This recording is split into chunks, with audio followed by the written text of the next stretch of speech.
y ha sido el anterior presidente del 22 al 24. Ha ocupado puestos como el vicerrectorado de Ciencias de la Salud en la Universidad de Monterrey entre los años 2017 al 2023. Ha sido también director de la Clínica y Maternidad Conchita en Monterrey y ha tenido puestos de responsabilidad en diversas entidades académicas y hospitalarias. Durante la pandemia de COVID fue miembro del Comité de Expertos para el Manejo de la Pandemia en el estado de Nuevo León y desde el punto de vista ya más académico tiene un amplio récord de publicaciones, de experiencias directivas antecedidas en su momento por sus estudios en humanidades y ciencias sociales en el Instituto Tecnológico de Estudios Superiores de Occidente, el ITESO, de medicina en la Universidad de Monterrey, en la UDEM. Tiene una maestría en Administración y Planificación de Sistemas de Salud en Penn State, una maestría en Desarrollo Organizacional en la Universidad de Monterrey y el doctorado en Educación, nuevamente en la Universidad de Pensilvania. Entonces, es un honor contar hoy día con el doctor García Luna. Por favor, don Eduardo, tiene usted 30 minutos para su conferencia. Puede empezar. Gracias, muy amable. Me voy a permitir compartir pantallas, si me permiten un momento. Eh,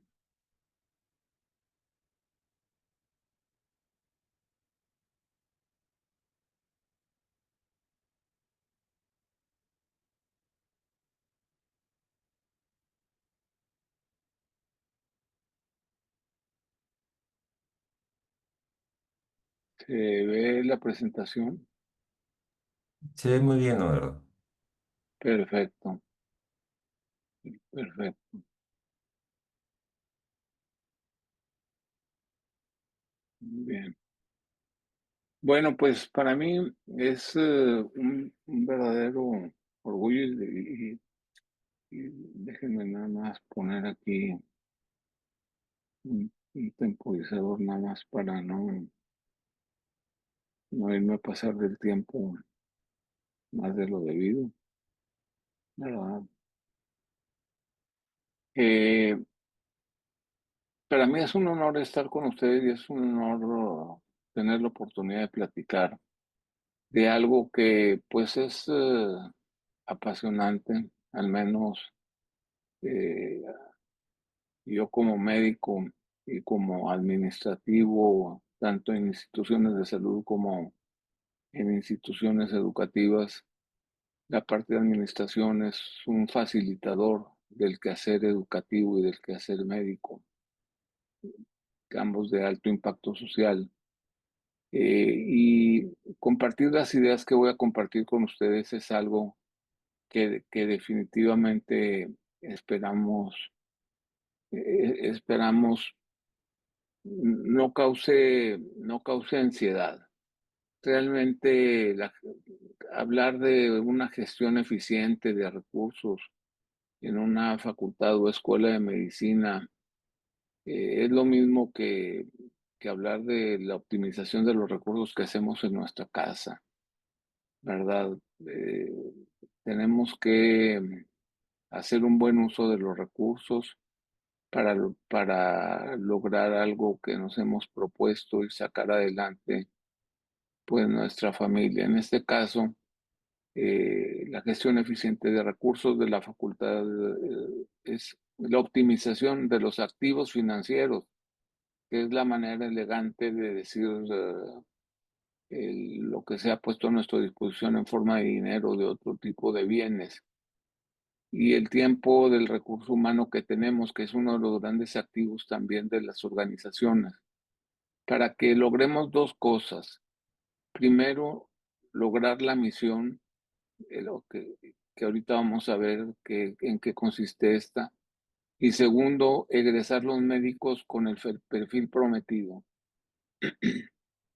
Por lo que escuché ahorita hace un momento, ustedes empezaron diciendo que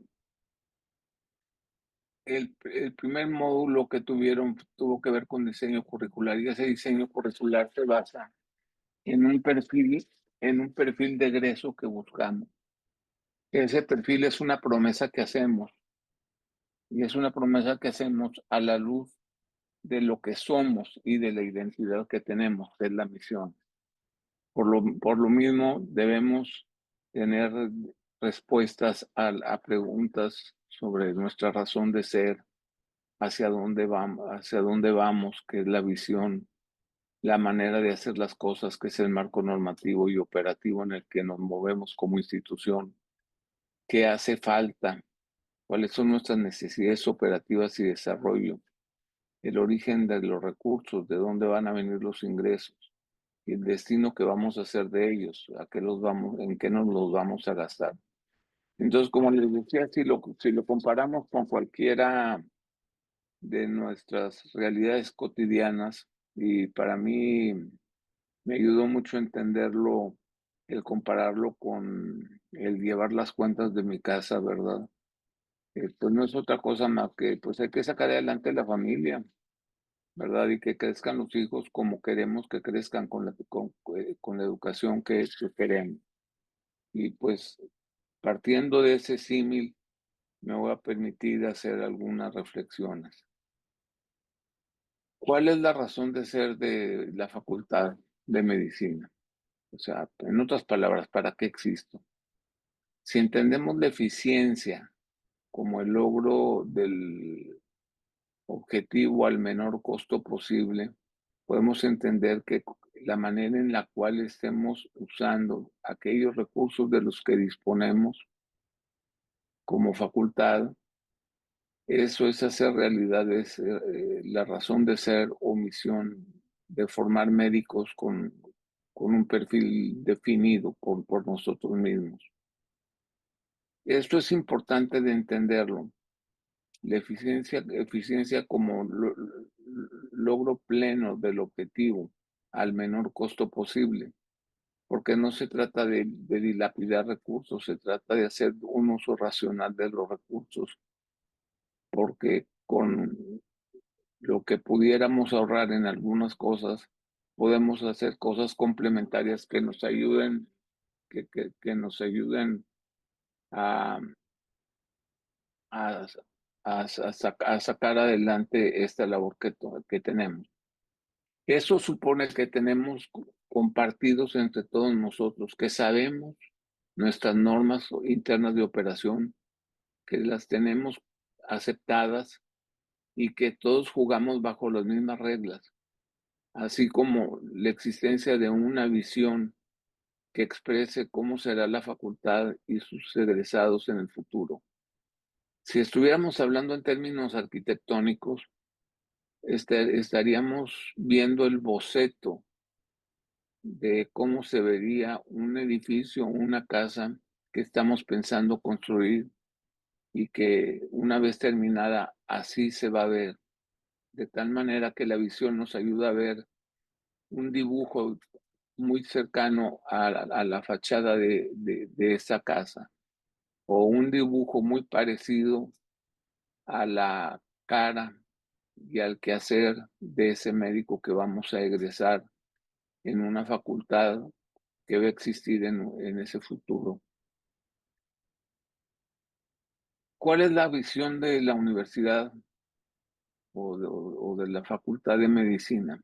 En otras palabras, ¿hacia dónde vamos?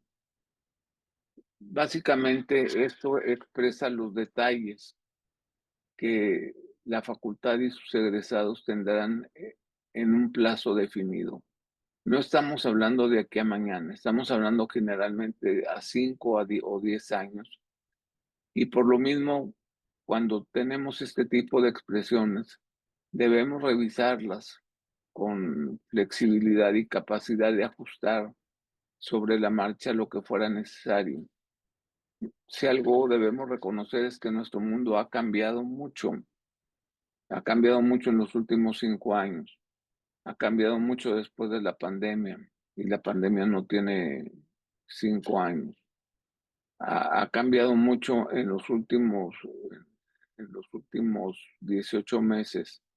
Y en los últimos 18 meses, ese mundo que conocíamos se ha vuelto muy diferente. Debemos entonces reconocer la realidad interna de la institución y la realidad externa y los contextos en los cuales estos están, de tal manera que podamos en acciones y resultados estar respondiendo a todo esto en corto y mediano plazo. Esa capacidad de responder, ¿qué vamos a hacer ante esto que estamos enfrentando y ante esto que necesitamos hacer para lograr ese egresado que queremos y cumplir con esa visión de universidad o de facultad que tenemos? Es lo que nosotros llamamos presupuesto, el cual se integra en dos componentes, ingresos y egresos.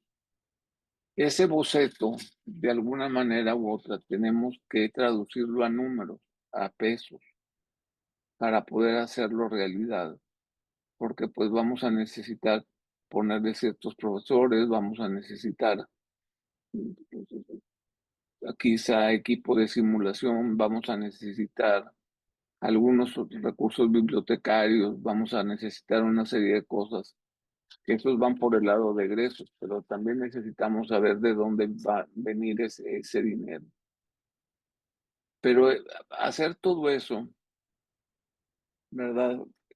Debe tomar en cuenta los marcos normativos y operativos en los que nos movemos, que son propios e individuales de cada universidad. Y por ello, pues, lo primero es debemos actuar bajo un entorno legal a nivel de país, con las normas propias y las regulaciones a las que está sujeta la universidad y obviamente la escuela, y que son emanadas del gobierno, de las leyes gubernamentales, tanto federales como locales, con las cuales se vincula la educación médica.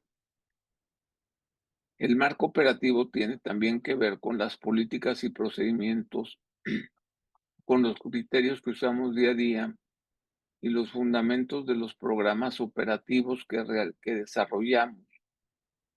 Y al conocer las necesidades operativas, vamos a conocer las necesidades como sueldos o salarios, como gastos de operación, como gastos de mantenimiento, que se integran en el rubro de egresos del presupuesto de la facultad.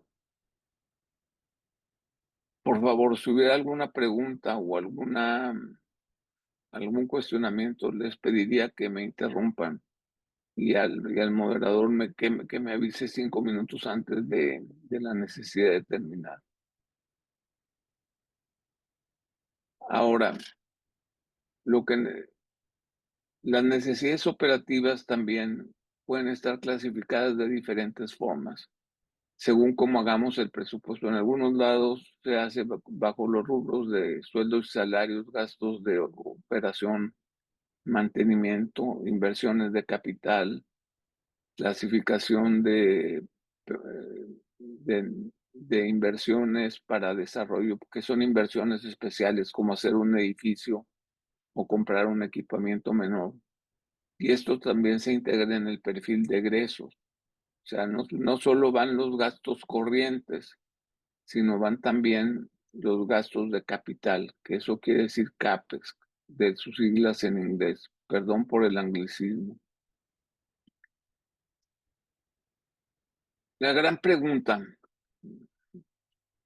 y como siempre, yo creo que esa se aplica también en nuestra experiencia cotidiana. ¿Y de dónde voy a sacar para pagar todo esto?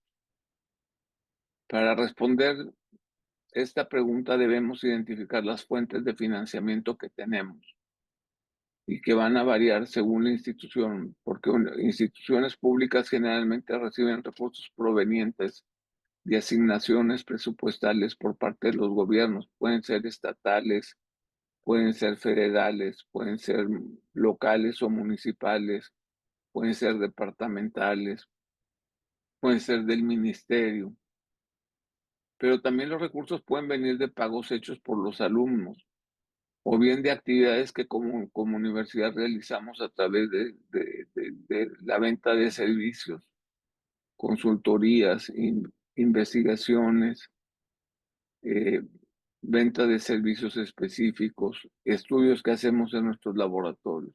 O pueden venir también de la filantropía, de donaciones y otras fuentes.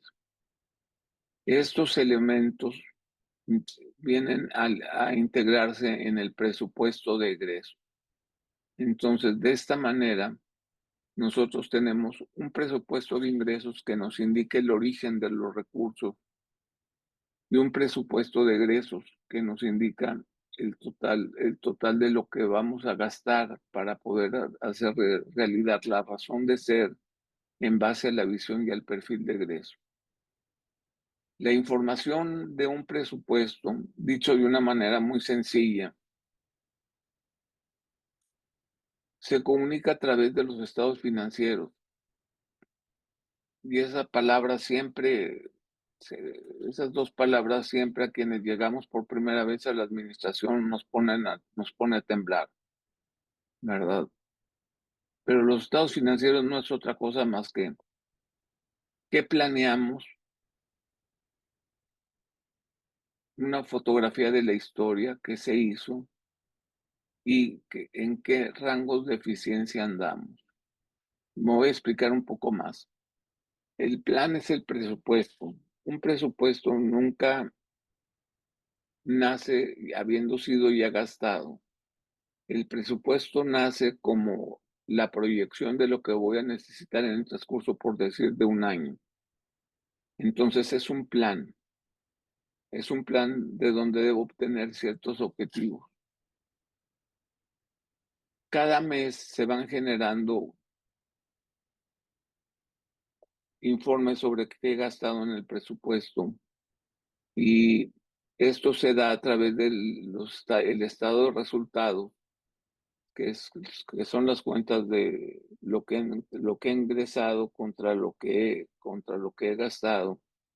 El balance general es el segundo documento, que es una foto del valor de la institución en un momento dado. O sea, cuánta riqueza tengo, cuánta deuda tengo, y aquí quiénes son los dueños de ese dinero, de lo que existe. Y el flujo de efectivo. Voy a tener la liquidez para poder hacer frente a los pagos quincenales, mensuales, semestrales o anuales que tengo que hacer. Y el tercer rubro, que es el rubro de eficiencia, lo hacemos a través de índices y proporciones, que en mucha de la literatura las van a identificar con el nombre de ratio. Pero un ratio no es otra cosa más que la proporción de algo que nos interesa medir. Entonces, para expresar que los usamos apropiadamente, o se ha dicho de una manera eficiente, la información histórica nos muestra, como decía, el desempeño de la facultad, pero eso ya es pasado. Y el pasado y sus tendencias nos ayuda a tomar decisiones hacia futuro, pensando siempre compararnos con nosotros mismos para que en el futuro nos desempeñemos mejor que lo que hicimos en el pasado. Los egresos deben ser menores a los ingresos, si no, pues vamos a deber dinero. Por ello se deben tomar acciones para tener más ingresos y o disminuir los egresos. Esto con respecto a la normatividad, a la misión y a la visión que tenemos y a los compromisos ante terceros. Porque si alguien nos prestó para financiarnos, pues debemos honrar nuestras deudas. Siempre deberá existir algún remanente para inversiones futuras, un mínimo que queda para cosas que se puedan requerir en un futuro. Lo ideal es no quedar en ceros en el presupuesto. Sabemos que en algunos países el gobierno pide que quedemos en ceros. Lo que se hace en estos casos es si nos quedaron, vamos a suponer, hablando en pesos mexicanos, me quedaron 3 millones de pesos, los puedo mandar a un fondo de mantenimiento. ¿verdad? Y de esa manera ya tengo un recurso comprometido para gastar en una función específica, que generalmente mantenimiento es el que es uno de los rubros que sufre más los recortes presupuestales. Lo anterior se menciona porque al final de cuentas no se puede cumplir la misión si la facultad pierde dinero. Alguien tendrá que ponerlo por ella o desaparecer a la universidad. Si como escuela de medicina perdemos dinero o nos da la autoridad central y nos subsidia o nos cierran como escuela, ¿verdad? Y lo mismo le pasa a la universidad como tal, o le da el gobierno o se lo da a alguien o desaparecerá. Recuerden que si no hay dinero, no podemos operar, no podemos pagar sueldos ni salarios. Entonces, ¿cómo expresamos esto de una manera gráfica? Los estados de resultados muestran el desempeño de la facultad. Es la foto al momento, como les decía. Nos dice si quedan remanentes o pérdidas y a través de la comparación con años previos nos muestra cómo va nuestra tendencia de desempeño. El balance, también llamado estados de la posición o situación financiera, nos muestra qué tan sólidos estamos como escuela y muestra de qué disponemos y muestra para qué están dedicados, o sea, qué hay y quién es el dueño. No quién como persona, sino quién como actividad, ¿verdad? En algunos casos, por ejemplo, si fuera una escuela pública y hubiera accionistas, pues obviamente se va a expresar aquí en los pasivos el dinero que se debe a las acciones. Y el flujo de efectivo muestra de dónde, cuándo y cuánto va a ingresar de dinero y permite ver si podemos enfrentar los compromisos financieros de manera oportuna conforme vaya ingresando el dinero. Si por algo el dinero lo recibimos más tarde, podemos pedir un préstamo, pero sabemos que es el tarde o temprano lo vamos a tener que pagar. El presupuesto expresa, por otro lado, la proyección de futuro y de él hablamos ya lo suficiente. Nos dice de dónde viene el dinero y en qué se usarán los recursos. Nos da el resultado de cómo nos vamos a desempeñar si todo sale como esperamos en el año que estamos planeando y muestra si vamos a ser autosuficientes y si vamos a tener la solidez apropiada. De hecho, es la foto, pero proyectada, bocetada a futuro. Entonces, yo quiero hacer énfasis. La información histórica nos ayuda a proyectar el futuro y nos ayuda a prever, junto con la información estratégica que tenemos, de cómo está el entorno, tanto interno como externo, y qué problemáticas vamos a estar enfrentando para que no nos agarre de sorpresa. En lenguaje organizacional, entonces, eh, aunado al anterior, ahora tenemos que interpretar los estados financieros, qué nos dicen. Y en las comparaciones entre periodos, ¿verdad?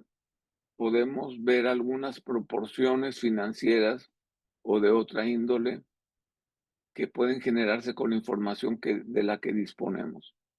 Por ejemplo, porcentaje de remanentes brutos, margen de remanentes brutos.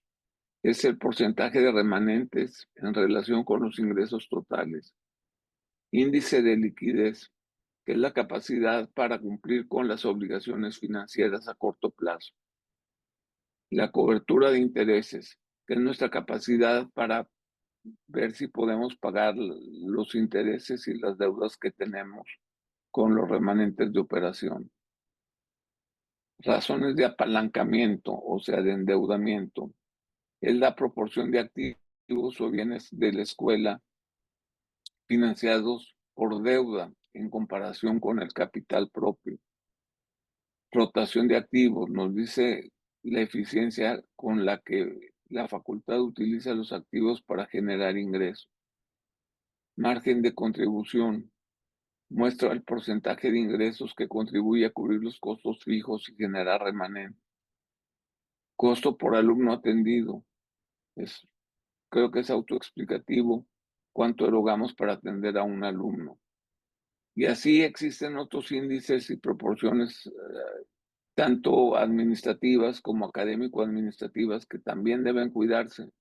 Tasa de graduación, no me voy a meter a explicarlas todas. Tasa de retención de estudiantes, la relación estudiante-profesor, que evalúa la proporción entre cuántos estudiantes le tocan a cada miembro del personal docente, de tal manera que puede haber una interacción individualizada y apropiada en su proceso formativo. La eficiencia en la asignación de recursos. Analiza cómo se distribuyen los recursos financieros, humanos y físicos de la universidad para maximizar el rendimiento académico y la satisfacción del estudiante. El índice de eficiencia docente, o sea, simplemente lo que nos dice es, en términos generales, la cantidad y calidad de la enseñanza impartida, de la investigación realizada y de la participación en actividades extracurriculares. El índice de eficiencia en gestión administrativa nos dice la efectividad de los procesos administrativos y la utilización de la tecnología para optimizar la gestión de la universidad, reduciendo costos de operación. Y la tasa de utilización de instalaciones, que mide el grado de aprovechamiento de nuestros recursos de instalaciones físicas, como aulas, laboratorios, bibliotecas, etc. Entonces, si se fijan ustedes, podemos tener muchos índices de eficiencia y muchas formas de enfrentar este tema. Sin embargo, no hay un modelo definitivo. Estos deben desarrollarse por el decano y su equipo de liderazgo y deben estar evolucionando continuamente para poder responder a la realidad. La idea es simple: ¿cómo podemos tener más egresos? ¿Cómo disminuir los gastos? ¿Cómo generar remanentes? Por ello, debe verse la facultad como un todo que permita en su quehacer tecnologías emergentes que faciliten un mejor desempeño financiero y obviamente académico. Necesitamos el análisis de datos. La transformación digital juega un rol muy importante aquí, y la inteligencia artificial, utilizando herramientas eh, la inteligencia artificial en los procesos de análisis y la utilización de herramientas de realidad virtual entre las nuevas tecnologías de comunicación son algunas tecnologías, perdón por la disfonía, son algunas tecnologías de las que podemos disponer, entre otras. Nunca debemos perder de vista la calidad académica ni la mejora continua. En el momento en que perdamos esto, no hay eficiencia que valga. No se trata de hacer no se trata de hacer barato lo que no estamos haciendo bien. La calidad académica y la mejora continua es algo que no es negociable, porque por más barato que salga a hacer lo incorrecto, pues es dinero desperdiciado. Cada idea o sugerencia de acción que se requiere en un proyecto bien pensado y evaluado previo a su implementación, así como en el establecimiento de metas de resultados específicos que sean medibles. ¿Qué quiero decir con esto? Muchas veces lanzamos proyectos que al final de cuentas no son medibles. Hay un concepto que se denomina valoración de la evaluabilidad. O sea, qué tanto puedo evaluar lo que digo que quiero hacer? Porque a veces decimos quiero ser mejor, sí, compadre, pero ¿cómo vas a ser mejor? ¿Cómo vas a medir ser mejor? Sí, o voy a llevar una vida más saludable. Muy bien, ¿cómo vas a medir que esa vida sea saludable? Eso puede quedarse en ese concepto como meta, o puede quedar en un concepto como, por ejemplo, disminuir tantos kilos de peso, dedicar tantos minutos del día al ejercicio, etcétera. Espero que el ejemplo sea útil para entender. La rendición de cuentas es importante. Si no tenemos que darle cuentas a nadie, entonces, pues no pasa nada si logramos o no logramos lo que prometimos y la razón de ser de la universidad. Siempre damos cuentas y siempre damos cuentas a nuestras autoridades institucionales, pero sobre todo a la sociedad. Y aquí es donde es muy importante entender que la efectividad es una responsabilidad, perdón, la efectividad y la eficiencia son responsabilidades que tenemos para con nosotros mismos y nuestra propia conciencia, pero también para con la sociedad con la que estamos interactuando y en la cual nos estamos desarrollando y a la que estamos sirviendo. Simplemente como lluvia de ideas, algunas ideas para incrementar ingresos, negociar obviamente con las fuentes gubernamentales, incrementar la productividad de las instalaciones y capacidad operativa de la infraestructura. ¿Qué más puedo hacer con ellas? ¿Verdad? ¿Qué otros servicios adicionales puedo dar? Implementar programas de desarrollo filantrópico, atraer más alumnos, diversificar la oferta académica, expandir la educación continua y la extensión, estimular la investigación aplicada, financiada. Y para reducir ingresos, pues podemos manejar los tamaños de grupo, usar oportunamente el tiempo del profesor, la carga académica.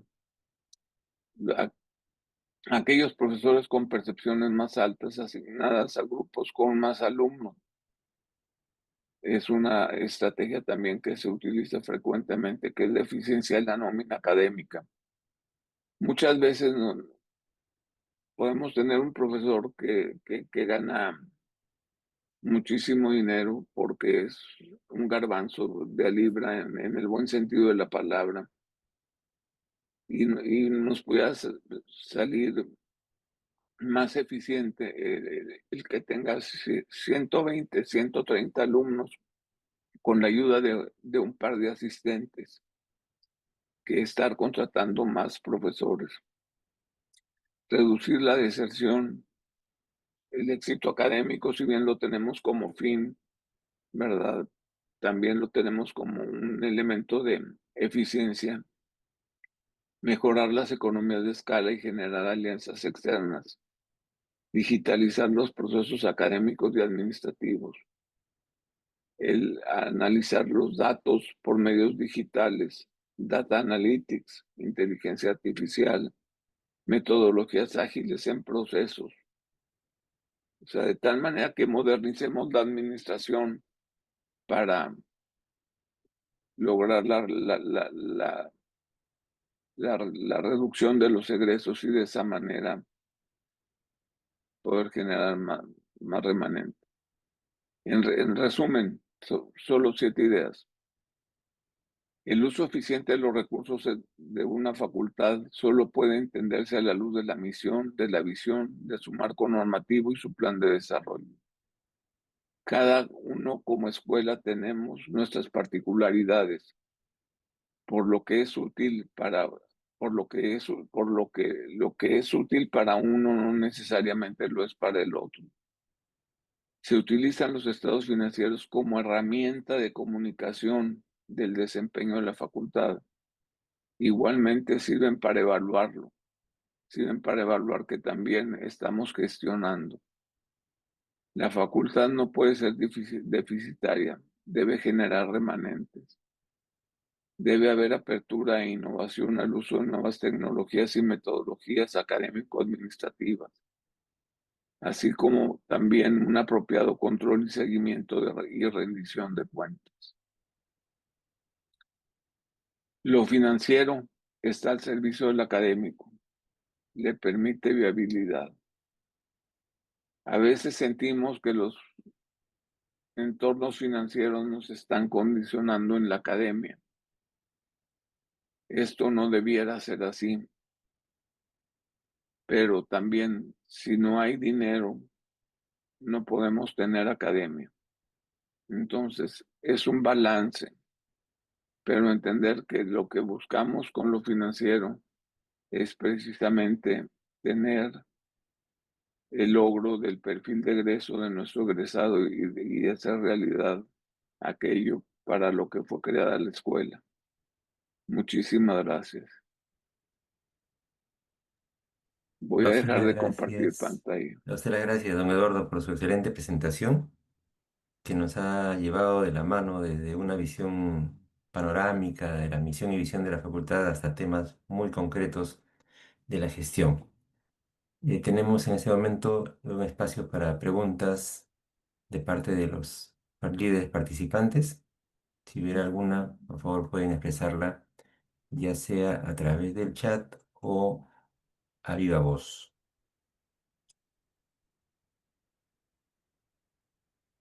Mientras se van armando las preguntas, yo tengo una, doctor Eduardo, para usted. Sí, Mm, Usted que tiene esta experiencia desde la visión acreditadora y por lo tanto muy amplia de diversos tipos de gestión, en esos temas de gestión de recursos y gestión financiera que nos ha mencionado, ¿encuentra similitudes, más similitudes que diferencias o más diferencias que similitudes entre facultades de gestión privada que pública?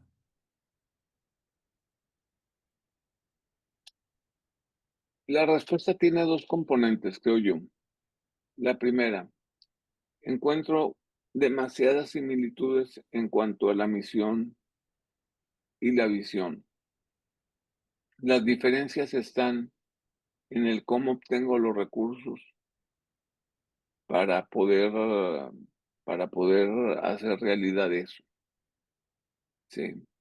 Eh, pero eso no es una diferencia esencial, es una diferencia de forma. De dónde vengan los recursos no importa. Lo que importa es ese perfil de egreso, que es nuestra finalidad educativa, y lo que importa es hacer realidad la función social que tenemos como escuela de medicina, ¿verdad?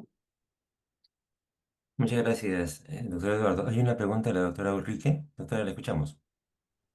Sí, muchísimas gracias, don Eduardo. Una consulta, usted destaca al final de su charla, y estoy 100% de acuerdo, que la calidad de nuestra enseñanza, digamos, esto no es negociable.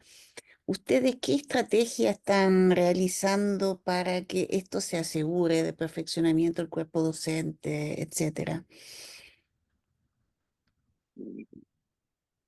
La estrategia, la estrategia tiene que ver, primero que nada, con la capacidad de preguntarnos a nosotros mismos con honestidad cómo lo he hecho y con medidas que sean no maquilladas, sino realmente objetivas. Existe la tentación en muchos lados en querer que nos digan la historia que queremos oír, ¿verdad? Y le preguntamos a quien nos está dispuesto a decirnos lo que queremos oír. Y debemos partir de una información objetiva que nos permita reconocer nuestras fuerzas y nuestras debilidades, ¿sí? Obviamente para hacernos más fuertes en lo que somos fuertes y menos débiles en los que somos débiles. Entonces, en ese sentido, la mejora continua empieza en una comparación con uno mismo y en ese ciclo establecer acciones que pueden ser de tipo académico, que pueden ser de tipo de infraestructura, que pueden ser de tipo de actualización y capacitación, que nos lleve a un mejor desempeño. Recordemos que el desempeño de nosotros como institución, si bien lo vemos en las tasas de egreso, en las tasas de titulación, en los niveles de deserción, en los índices de aprobación de una asignatura, en realidad lo vamos a ver 10 años después de que egrese el alumno. Lo vamos a ver cuando ya incidió en la sociedad y si hizo lo que dijimos que iba a hacer 10 años antes. Entonces, fácilmente podemos perder de vista ese horizonte y debemos ir caminando en esa mejora continua y en esa autocrítica para corregir, para mejorar, para innovar, para poder importar aquello que valga la pena. Y me refiero de otras disciplinas, lo que nos ayude a ser mejores en la labor de formación y de obtención de ese perfil y de servicio a esta sociedad a la que nos debemos. No sé si respondo a su pregunta. Sí, o sea, quería algo más concreto, pero perfecto, o sea, Ah, esa el, es el foco, el foco ahorita, siendo más concretos, se focaliza en capacitación del docente, sí, se focaliza en actualización curricular, se focaliza en análisis de tendencias, sí, se focaliza en perfil del profesorado, se focaliza en instalaciones y disponibilidad de instalaciones, en proceso de selección de alumnos. Sí, se focaliza en la mejora de planes de estudio, por mencionar algunos, ¿verdad? sí, muchísimas gracias. Muchas gracias, doctor Eduardo. Última pregunta de parte del doctor Alfredo de Jesús. Alfredo. ¿Qué tal, doctor? Muchas gracias por su ponencia. Una pregunta muy concreta. Nos acaban de habilitar en la escuela donde trabajo la figura de coordinador de administración. ¿Qué recomendaría usted? ¿Contratar a un médico con experiencia en administración o a un administrador? Esa es mi pregunta muy concreta. Eh, Muy buena pregunta, primero que nada. Sí, o sea, permíteme decirte que es una discusión eterna, porque dicen que el médico no sabe de administración. Actualmente existen muchos médicos que sabemos de administración, sí, y sabemos de medicina. En mi opinión muy personal, un coordinador administrativo debe de conocer a perfección los dos mundos, ¿sí? Y tener la sensibilidad de los dos mundos. No es lo mismo conocer, yo puedo leer y enterarme, pero pudiera no tener la sensibilidad. Pongo un ejemplo. Eh, el manejo de la administración de las cargas docentes, ¿sí? Pues yo puedo decir, oye, ponle tantas clases a un profesor, ¿verdad? Y que se haga bolas. Pero hay que tener la sensibilidad de haber sido profesor y de entender lo que es un profesor en una escuela de medicina, en un proceso docente en una escuela de medicina, y en qué nivel de la escuela de medicina está haciéndolo. Porque no solo basta con entenderlo a nivel de ciencia básica, o a nivel de ciencia clínica, o a nivel de un internado rotatorio de pregrado, o a nivel de formación de especialista. O sea, esa sensibilidad debe de existir, pero debe de existir también la sensibilidad a decir, fiscalmente no puedes hacer esto. Aunque quieras, estás violando la ley. Pero es que la ley es ilógica.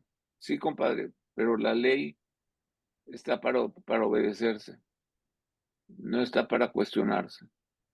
El cuestionamiento legal viene por otro lado, ¿sí? Entonces, así como debe haber sensibilidad hacia la parte médica, debe haber sensibilidad hacia la parte administrativa. Y creo que debe de haber alguien entrenado en los dos mundos. Es una opinión muy personal, no descalifico a gente muy brillante, médicos muy brillantes que han sido excelentes administradores y excelentes administradores que han sido tales en escuelas de medicina, ¿verdad? Muchas gracias, don Eduardo. De manera especial, Ramón, tu comentario o pregunta. Muy breve, solo agradecerle al gran maestro, al doctor Eduardo Medina, es una persona muy influyente en México, y le agradecemos mucho que haya podido estar esta mañana con esta excelente charla. Eduardo, ¿tú qué recomendarías a los líderes? Ya la recomendación final sobre estos temas financieros. ¿Hay que formarse, no hay que formarse? ¿Se aprende en la práctica? ¿Hay que estudiar un diplomado? ¿Hay que estudiar una maestría? ¿Qué recomiendas? Ellos son los futuros administradores de las facultades de medicina de Latinoamérica. ¿Qué les recomiendas? Tu mensaje final. Quizás la recomendación como mensaje final que les daría es, abra libro, primero, y segundo, practique, ¿sí? Lo mismo que hacemos para formar a nuestros estudiantes. Vete a leer, estudia, ¿verdad? Para que sepas qué es lo que vas a estar manejando y luego, si tienes la oportunidad, practica.